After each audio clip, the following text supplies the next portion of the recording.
ಹುಬ್ಬಳ್ಳಿ ನಗರದಲ್ಲಿ ಇವತ್ತು ಹಿಂದೂ ರಾಷ್ಟ್ರ ಸಮನ್ವಯ ಸಮಿತಿಯಿಂದ ಅಂದ್ರೆ ಹಿಂದೂ ಸಂಘಟನೆಗಳ ಒಕ್ಕೂಟದಿಂದ ಇದರಲ್ಲಿ ವಿಶ್ವ ಹಿಂದೂ ಪರಿಷತ್ತು, ಬಜರಂಗ ದಳ, ಶ್ರೀರಾಮ್ ಸೇನೆ, ಹಿಂದೂ ಜಾಗರಣ ವೇದಿಕೆ, ಹಿಂದೂ ಜನಜಾಗೃತಿ ಸಮಿತಿ, ಸನಾತನ ಸಂಸ್ಥೆ, ಈ ರೀತಿಯ ಅನೇಕ ಸಂಘ ಸಂಸ್ಥೆಗಳ ಒಕ್ಕೂಟದಿಂದ ಇವತ್ತು ಕರ್ನಾಟಕ ಸರ್ಕಾರ ಹಿಂದೂ ವಿರೋಧಿ ನೀತಿಯನ್ನ ನಿರಂತರವಾಗಿ ಅವರು ಅನುಸರಿಸ್ತಾ ಇದ್ದಾರೆ. ಅದರಲ್ಲಿ ವಿಶೇಷವಾಗಿ ಒಬ್ಬ ರಾಷ್ಟ್ರೀಯ ಸಂತ, ಒಬ್ಬ ರಾಷ್ಟ್ರೀಯ ವಿಚಾರಧಾರೆ ಇರುವಂತಹ, ಹಿಂದೂ ಧರ್ಮದ ಪ್ರತಿಪಾದನೆ ಮಾಡ್ತಾ ಇರುವಂತಹ, ರೈತರ ಪರವಾಗಿ ನಿಲ್ಲುವಂತಹ ಪರಮ ಪೂಜ್ಯ ಕಾಡಸಿದ್ದೇಶ್ವರ ಕನೇರಿ ಮಠದ ಸ್ವಾಮೀಜಿಯವರನ್ನ ಕಾಂಗ್ರೆಸ್ ಸರ್ಕಾರ ಬಹಳ ದೊಡ್ಡ ಅವಮಾನ ಮಾಡಿದೆ, ಅಪಮಾನ ಮಾಡಿದೆ. ಇದು ಕನೇರಿ ಪೂಜ್ಯರಿಗೆ ಅವಮಾನ ಅಲ್ಲ, ಇಡೀ ಸಂತ ಸಮಾಜಕ್ಕೆ ಅವಮಾನ ಮಾಡಿದ್ದಾರೆ. ಈ ರೀತಿಯ ಪ್ರವೃತ್ತಿ, ಮಾನಸಿಕತೆ ಅವರ ಕಡೆಗಾಲ ತೋರಿಸ್ತಾ ಇದೆ, ಕೊನೆಗಾಲ ತೋರಿಸ್ತಾ ಇದೆ, ಅವನತಿ ತೋರಿಸ್ತಾ ಇದೆ. ನಾಶ ಆಗ್ತೀರಿ. ಸಂತರ ಶಾಪ ಬಹಳ ಕೆಟ್ಟದ್ದು ಅಂತ ಅನ್ನೋದು ನೆನಪಿಟ್ಕೊಳ್ಳಿ. ಅವರು ಏನೋ ಅಪರಾಧ ತಪ್ಪು ಮಾಡಿಲ್ಲ, ಅದನ್ನ ಬಹಳ ದೊಡ್ಡದಾಗಿ ಬಿಂಬಿಸಿ ಇವತ್ತು ಸಮಾಜವನ್ನ, ದೇಶವನ್ನ, ಹಿಂದೂ ಧರ್ಮವನ್ನ ಒಡೆಯುವಂತಹವರ ಪರವಾಗಿ ಕಾಂಗ್ರೆಸ್ ಸರ್ಕಾರ ನಿಂತ್ಕೊಳ್ತಾ ಇರುವಂತಹದ್ದು ಅಕ್ಷಮ್ಯ ಅಪರಾಧವಾಗಿದೆ.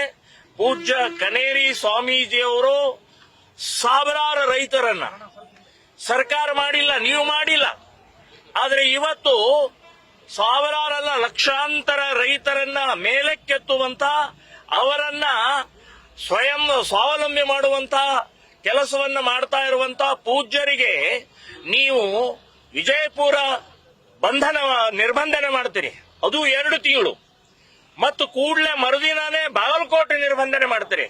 ಏನ್ ಆಟ ಹಚ್ಚಿದ್ರಿ? ಯಾರಿಗೆ ಮಾಡ್ತಾ ಇದ್ರಿ ನಾವು? ಒಬ್ಬ ಸಂತರಿಗೆ, ನಮ್ಮಂತವ್ರಿಗೆ ಮಾಡಿ ಮಾಡಿ ಮಾಡಿ ಆಯ್ತು.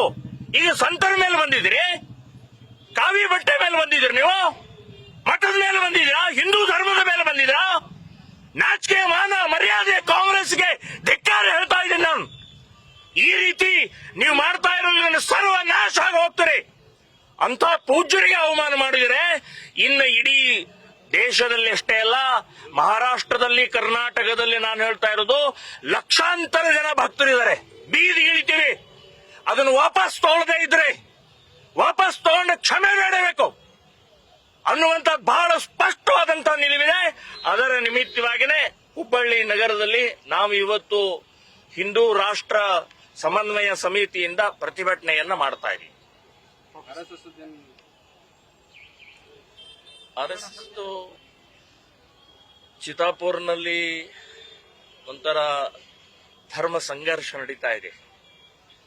7-8 ಇತರೆ ಸಂಘಟನೆಗಳು, ಅಂದ್ರೆ ಸಂಘವನ್ನ ಬಿಟ್ಟು ಇತರೆ ಸಂಘಟನೆಗಳು ನಾವು ಮಾಡ್ತೀವಿ ಅಂತನ್ನುವಂಥವರು ಸಂಘಟನೆಗಳಲ್ಲ, ಅದು ಪ್ರಿಯಾಂಕಾ ಖರ್ಗೆ ಅವರೇ ಮಾಡಿಸ್ತಾ ಇದ್ದಾರೆ. ಅಲ್ಲಿ ಹಿಂದೂಗಳನ್ನ ಒಡೆಯುವಂತಹದ್ದು ಪ್ರಕ್ರಿಯೆಯನ್ನ ಮಾಡ್ತಾ ಇದ್ದಾರೆ. ದಲಿತರು ಹಿಂದೂಗಳೇ, ದಲಿತರು ನಮ್ಮವರೇ, ಅವ್ರಿಗೂ ಪ್ರತಿಭಟನೆ, ಅವ್ರಿಗೂ ರ್ಯಾಲಿ, ಅವ್ರಿಗೂ ಎಲ್ಲಾ ರೀತಿ ಮಾಡೋ ಹಕ್ಕಿದ್ದಾಗಲೂ ಕೂಡ ಅದೇ ಸಮಯದಲ್ಲಿ, ಅದೇ ದಿನಾಂಕದಲ್ಲಿ ಅವತ್ತೇ ಮಾಡುವಂತಹದ್ದು ಇದು ಪ್ರಿಯಾಂಕಾ ಖರ್ಗೆ ಅವರ ಕುತಂತ್ರ, ಷಡ್ಯಂತ್ರ ಇದು. ಈ ರೀತಿ ನೀವು ಸಮಾಜವನ್ನ ಒಡೆಯುವಂತಹ, ಗೋಡೆಗಳನ್ನ ನಿರ್ಮಾಣ ಮಾಡುವಂತಹ ಕಾರ್ಯವನ್ನ ಮಾಡಬಾರದು. ಕೋರ್ಟು ಆರ್ಎಸ್ಎಸ್ ಪರವಾಗಿ ನ್ಯಾಯ ಕೊಡುತ್ತೆ ಅಂತನ್ನುವಂತ ವಿಶ್ವಾಸ ಇದೆ.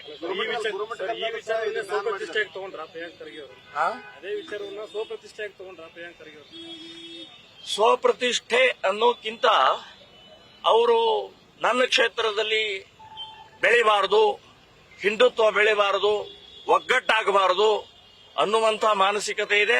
ಸ್ವಪ್ರತಿಷ್ಠೆನೂ ತಗೊಂಡಿದ್ದಾರೆ, ತಗೊಳ್ಬೇಡಿ, ದಯವಿಟ್ಟು ತಗೋಬೇಡಿ. ಸ್ವಪ್ರತಿಷ್ಠೆ ತಗೊಳ್ಬೇಡಿ. ಇಡೀ ದೇಶದಲ್ಲಿ ಲಕ್ಷಾಂತರ ಕಡೆಗೆ ಸ್ಥಾನದಲ್ಲಿ ಶಾಂತವಾಗಿ, ಸಮಾಧಾನವಾಗಿ ಆರ್ಎಸ್ಎಸ್ನ ಶಿಸ್ತುಬದ್ಧವಾದಂತಹ ಪಥಸಂಚಲನ ನಡೆದಿದೆ. ಎಲ್ಲೂ ಗಲಭೆ ಆಗಿಲ್ಲ, ಗಲಾಟೆ ಆಗಿಲ್ಲ. ಚಿತಾಪುರದಲ್ಲೇ ಯಾಕಾಗತ್ತೆ? ಆಗುದಿಲ್ಲ, ಅಲ್ಲೂ ಆಗುದಿಲ್ಲ. ದಲಿತರು ನಮ್ಮವರಿದ್ದಾರೆ, ನಮ್ಮ ಜೊತೆ ಕೈ ಜೋಡಿಸ್ತಾ ಇದ್ದಾರೆ, ಎಲ್ಲ ಕಡೆ ಕೈ ಜೋಡಿಸ್ತಾ ಇದ್ದಾರೆ. ಆದ್ರೆ ಅಲ್ಲಿ ಎತ್ತಿ ಕಟ್ಟುವಂತ ಕೆಲಸ ಪ್ರಿಯಾಂಕಾ ಖರ್ಗೆ ಅವರೇ ದಯವಿಟ್ಟು ಮಾಡಬೇಡಿ. ಇದೇ ನಿಮಗೆ ತಿರುಗು ಮುಳ್ಳಾಗತ್ತೆ.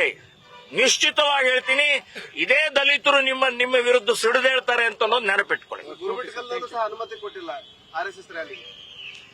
ನೋಡಿ, ಆ ಕ್ಷೇತ್ರದಲ್ಲಿ ಮಿನಿಸ್ಟರ್ ಇದ್ದಾರೆ ಅವರು. ಸೊ ಮಿನಿಸ್ಟರ್ ಪ್ರಭಾವದಿಂದ ಡಿಸಿಗಳು, ಎಸ್ಪಿಗಳು ಅವರ ಮಾತನ್ನ ಕೇಳ್ತಾರೆ ವಿನಃ ಕಾನೂನು ನ್ಯಾಯ ಏನ್ ಹೇಳುತ್ತೆ ಅದನ್ನ ಕೇಳಲ್ಲ. ನೀವು ಡಿಸಿ, ಎಸ್ಪಿ ಅವರು ಇವತ್ತು 5 ವರ್ಷದ ಅವಧಿಯಲ್ಲಿರುವಂತಹ ಮಿನಿಸ್ಟರ್ ಮಾತು ಕೇಳಕ್ ಹೋಗ್ಬೇಡಿ. ನೀವು 60 ವರ್ಷ ರಿಟೈರ್ಡ್ ಆಗೋ ತನಕ ಅದೇ ಸ್ಥಾನದಲ್ಲಿ ಇರ್ತೀರಿ. ಸೊ ಆ ನ್ಯಾಯ ಏನ್ ಹೇಳುತ್ತೆ, ಕಾನೂನು ಏನ್ ಹೇಳುತ್ತೆ, ಶಾಂತಿ ಪರಿಪಾಲನೆ ಮಾಡಕ್ ಆಗದೆ ಇದ್ರೆ ರಾಜೀನಾಮೆ ಕೊಟ್ಟು ಹೋಗಿ ನೀವು. ಆದ್ರೆ ಈ ರೀತಿಯ ತಪ್ಪು ಸಂದೇಶವನ್ನು ಕೊಡುವಂತಹ ಪ್ರಕ್ರಿಯೆ ಎಸ್ಪಿ, ಡಿಸಿ ಅವರು ಮಾಡಬಾರದು ಅಂತ ಅನ್ನುವಂಥದ್ದು ಹೇಳ್ತಾ ಇದ್ದಾರೆ.